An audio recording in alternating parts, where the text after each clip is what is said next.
Andrew, will you tell our viewers about, and you see a lot of it sometimes in the news, about injuries that occur while children are at school? Are those types of things those types of occurrences things that someone can be compensated for? They are. They can be, Kim, but there's some unusual and special difficulties that go along with suing schools, injuries that involve schools. When you're talking about people who work for the state, or who work for cities, or who work for counties, then they've got some immunity from prosecution in civil courtrooms.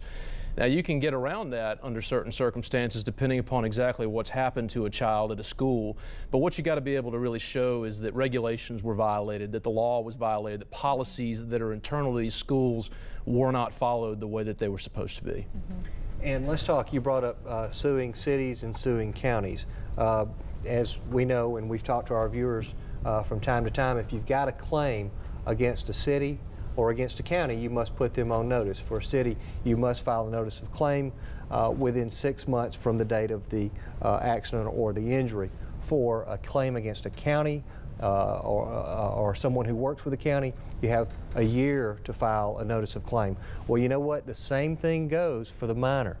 Okay, you would think, because a minor has, in most cases, until the age of majority, which is 19 in Alabama, that's when their statute of limitations starts running.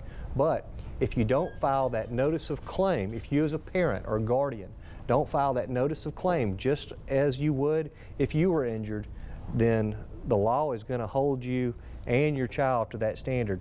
And if your child, 10 years later, when that he or she turns 19, and starts going down that path, the statute does not start running at that time. The claim would be over. So that's just something that if you do have something like that out there, you need to address.